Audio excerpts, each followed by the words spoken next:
Neng!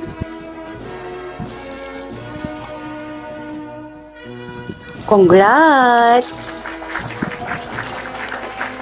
Teka, picture tayo. Pumunta ang ate mo sa school mo, nak? Ewan ko nga dyan kay ate, Nay. Hindi naman siya ganyan sa akin eh. Lagi kayang galit sa akin yun. Lagi akong sinusungitan. Tsaka wala naman pakialam yun sa akin sa kung ano yung gawin ko sa buhay. Tapos ngayon nagulat ako, binigyan niya pa ako ng ganito. Kilala ko yung ate mo eh. Dalawa lang yung rason niyan kung bakit nagkakaganyan yung ate mo. Una, may kailangan. Pangalawa, nakagawa yan ng kasalanan. Baka may nagawang kasalanan. Nay? O anak, tingnan nyo. Ano yan? Tricycle? Nay, second hand lang po yan ha. Pero alam kong magagamit talaga natin yan. Lalo na kapag nagbebenta po kayo ng gulay, hindi na po kayo mahihirapang maglakad po niyan dahil may tricycle na po tayo. Malaking tulong nga yan, nak. O, Neneng, para sa pinakamamahal kong kapatid. Sa'yo to lahat. Kakamitin mo to. Isang taong sahod ko rin to nung 2024. Pangkolehiyo mo. Mag-aaral ako ng college, ate. Basta ipangako mo sa akin na magtatapos ka ng pag-aaral mo, ha? O ito. Baka naman may pang-grocery pa ako dyan, nak. O ito, Nay. Para naman ito sa inyo. O, pangpuhunan nyo ito, Nay, ha? Mag-sari-sari store kayo dito para marami din po kayong pagkakitaan. Naku, salamat, nak. Oh, halina kayo. Kain na tayo. Nay, naniniwala ka po ba na ito yung sahod ni ate noong 2024? Parang nakakapagtaka po kasi. Kailangan na talaga nating malaman kung ano yung sikreto ni ate at kung bakit po siya nagkakaganyan. Alam mo na yung feeling ko, may boyfriend yang si ate na Amerikano. Eh anak, bakit hindi mo kaya tingnan yung cellphone ng ate mo? Nak? Nay? Saan ka pupunta? Tsaka, gabing-gabi na bakit ganyan yung suot mo?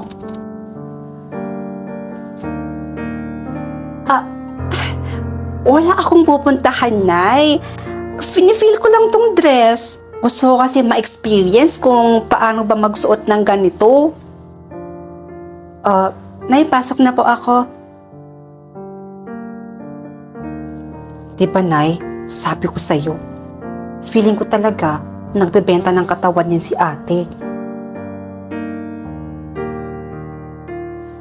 Nak, di mo naman kami kailangan ipasyal dito sa SM. Masyadong magarbo dito. Hindi kami bagay dito, nak. Nay, para naman makalabas-labas naman kayo galing sa bukid. Teka, saan niyo pala gustong kumain ngayon? Ililibre ko kayo. Ay naku, nak. Ikaw na ang bahala. Wala naman ako masyadong alam dito eh. Dito na lang tayo sa Classic Savory, Nay. Masarap yung mga pagkain nila dito. Halina kayo. Nay, napantayan niyo po ba siya? Eto na nga, anak. 5 gabi ko nang binabantayan niyang ate mo. Hindi naman siya lumalabas tuwing gabi. Bakit ang laki ng pinagbako niya? Di naman siya dating ganyan sa atin, Nay. Para matigil na tayo sa kakaduda sa ate mo. Bukas na bukas, tatanungin na natin siya. Ate? Ate, ilang araw na po kasi kaming nagtataka ni nanay kung bakit po kayo nagkakaganyan sa amin. Hindi po namin maiwasang isipin na may boyfriend po kayong afam. Oo nga, anak. Alam nyo, wala talaga akong balak sabihin sa inyo to eh. Gusto niyong malaman, di ba? Eto.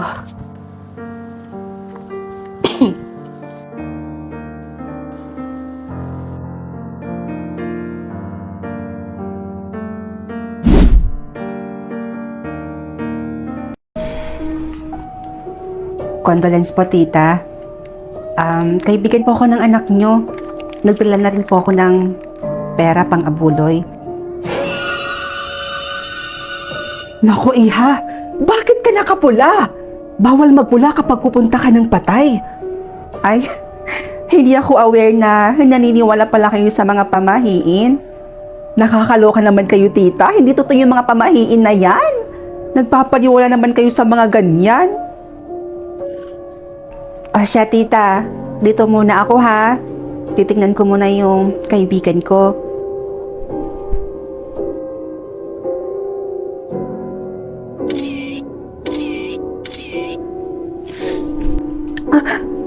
Alam mo bang bawal na mag-picture sa harapan ng patay? Nakakagulat naman po kayo, tita. Tsaka, uso pa po ba yung pagbawal sa mga ganyan-ganyan? Umupo ka na lang doon. Ang dami mo nang nilalabag na pamahiin.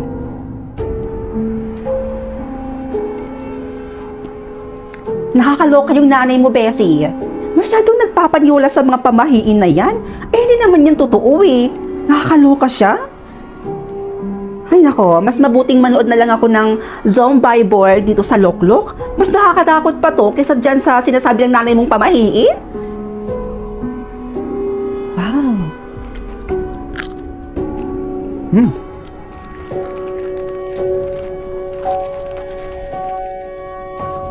Hoy! Ay, bilat! Ano yung nasa bulsa mo? Talagang makulit ka, talagang bata ka, no? Bawal umuwi ng pagkain galing sa patay. Ay tita, ang kulit nyo ah. Nakakaloka talaga kayo. Ilang beses ko bang sabihin sa inyo na hindi totoo yung mga pamahiin na yan? Tsaka isa pa, 2025 na po. Hindi na uso yung mga ganyang klaseng pamahiin. Siya tita, mauna na po ako. Uuwi na po ako. Pasaway ka! Mag-iingat ka. Huwag ka sana niyang sundan. Siya tita, uwi na po ako. Bye! Katanda-tandang tao, naniniwala pa rin sa pamahiin.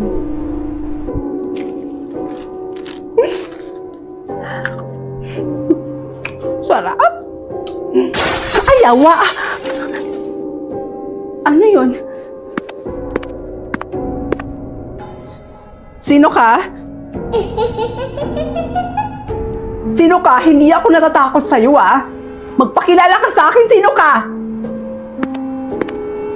Bakit mo ako sinusundan?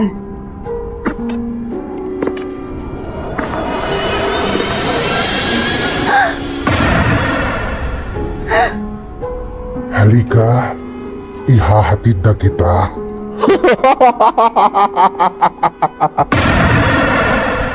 Isang lola na 85 anyos binuhusan daw ng kaning baboy ng kanyang sariling anak. Okay, wala muna tayong nakakatawa or nakaka-good vibes na content ngayon dahil ang video mapapanood nyo po ngayon ay nakakalungkot marinig, malaman. Gusto ko i-share sa inyo yung nakita ko dito sa feed ko dito sa Facebook. Gagawan ko lang siya ng video. I-share ko kumbaga sa inyo. So ayun nga, may nakita akong post dito sa Facebook na isang lola daw na 85 anyos binuhusan daw ng kaning baboy ng kanyang sariling anak. Grabe. Kung totoo nga yun mga mima ko, grabe naman yung anak na yun. Na kaya niyang gawin yun sa sarili niyang ina? Sa sarili niyang magulang? Mga mima, sinasabi ko sa inyo ang magulang, sila yung nag-alaga, nag-aruga, naghirap sa atin nung tayo ay mga musmus pa lamang. Maraming sakripisyo ang kanilang ginawa para lang mabigyan tayo ng magandang buhay. Kaya nararapat lamang po na alagaan at mahalin natin ang ating mga magulang, lalong-lalo na po sa kanilang pagtanda dahil hindi habang buhay kasama natin ang ating mga magulang. Bilang respeto na rin sa ating mga magulang at pagtanaw na utang na loob sa paghihirap na kanilang dinanas ng para lang po sa atin.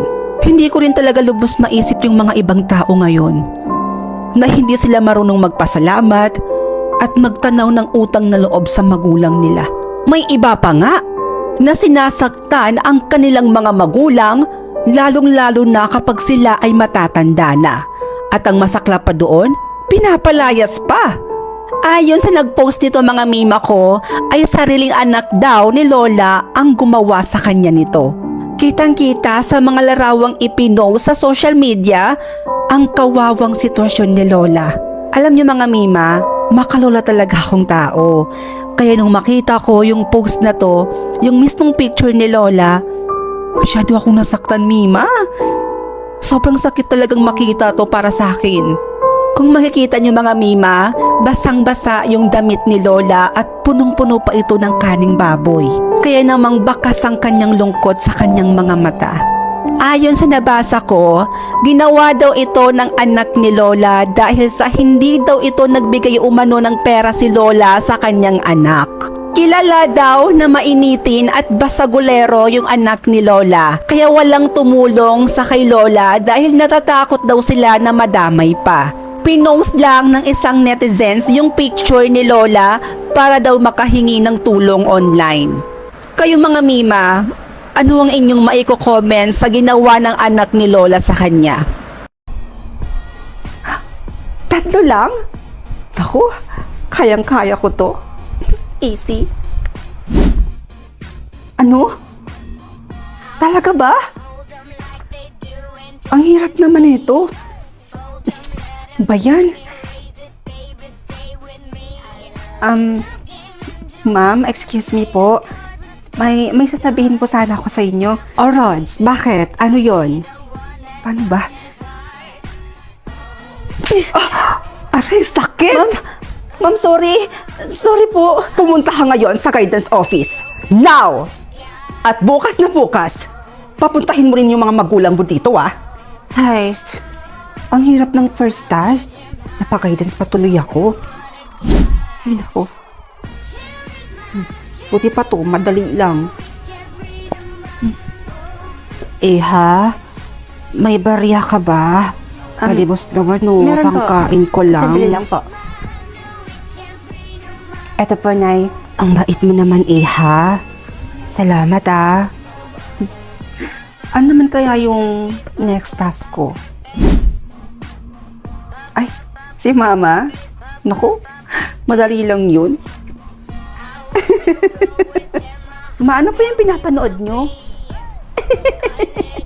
Nanonood kasi ako ng movie dito sa Lokloknak. Alam mo, ang ganda-ganda ng pinapanood ko. Pinapanood ko yung Our Fault dito. Ang ganda-ganda. At makakapanood ka pa dito ng movie, anime. Di ba gusto mo yun? O drama, American TV show. Mapaparoon mo lang siya ng libre, nak. Alam mo ma, napapansin ko, ang blooming nyo po ngayon.